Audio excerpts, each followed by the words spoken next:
¿Y si resulta que, después de 2000 años, hemos estado entendiendo mal una parte clave de los evangelios? Hoy vamos a darle una vuelta a una idea bastante rompedora, la posibilidad de que el mensaje que damos por sentado, pues que se haya ido deformando con el tiempo hasta perder su sentido original. Y claro, esto nos planta delante de la gran pregunta de todo este análisis. ¿Lo que sabemos, lo que se suele contar sobre las enseñanzas de Jesús, de verdad encaja con lo que fue? ¿O es posible que con tantos siglos de por medio se nos hayan caído piezas clave del puzzle? Para que nos hagamos una idea, pensemos en alguien que es una auténtica enciclopedia de la Biblia, vamos, que podría ganar cualquier trivial bíblico. Y de repente, un día, ¡zas!, se da cuenta de que no entiende el fondo, el mensaje real de Jesús. Pues bien, esta es justo la experiencia que inspira el análisis de hoy, y nos deja una cosa muy clara. Saberse las historias de memoria no es lo mismo, para nada, que pillar la enseñanza de verdad. Bueno, pues vamos con la primera parte donde vamos a meternos de lleno en esta crisis de comprensión, porque la raíz de todo este embrollo, según este enfoque, está en algo que hemos perdido de vista por completo, el contexto cultural de la época. A ver, es que aquí está el quid de la cuestión. Los textos que tenemos nos llegaron en griego, sí, pero el mundo que están contando es 100% hebreo.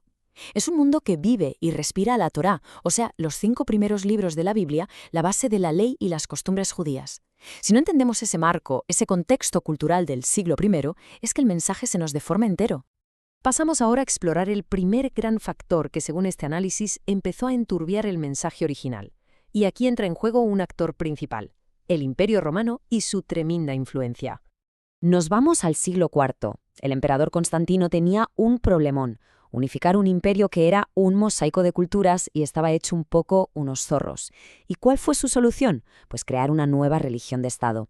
Una especie de mezcla que fusionaba distintas creencias y que, de paso, cambió para siempre las prácticas de los primeros creyentes.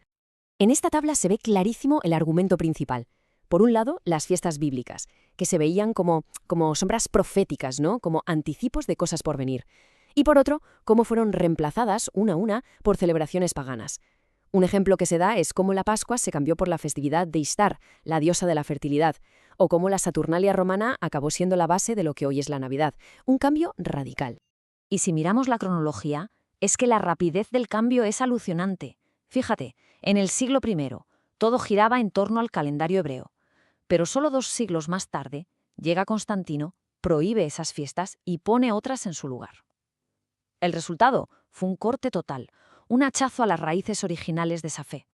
Pero ojo, que el análisis no se queda solo ahí. Señala un segundo factor, y este es interno, viene de dentro del propio judaísmo de aquel tiempo, y que también lió bastante el mensaje original. Para entender esto, tenemos que hablar de los fariseos. La palabra fariseo viene del hebreo parush, que significa separado. Y es que ese era su objetivo, vivir una vida de santidad total, apartados de todo lo que ellos consideraban impuro. Y para eso, claro, necesitaban un código de conducta súper estricto. Su método era curioso. Consistía en construir lo que llamaban una cerca alrededor de la Torá. ¿Qué es esto? Pues básicamente añadir cientos y cientos de reglas de su propia cosecha para, en teoría, proteger los mandamientos originales. La idea era evitar que la gente se acercara siquiera a romperlos. Y oye, de entrada la intención hasta parece buena, ¿no? El mecanismo legal para hacer esto tenía nombre: Takanot. Y atención, porque este concepto es la clave de todo. No eran solo leyes que añadían cosas, no. Eran leyes rabínicas que se daban a sí mismas la autoridad de cambiar o incluso anular la ley escrita de la Torá. La cosa llegaba a tal punto que se afirmaba que hasta Dios tenía que obedecer estos decretos, casi nada. Y claro, aquí es donde el análisis señala una contradicción frontal, porque la propia Torá dice bien clarito: no añadiréis nada a la palabra que yo os mando, ni quitaréis nada de ella.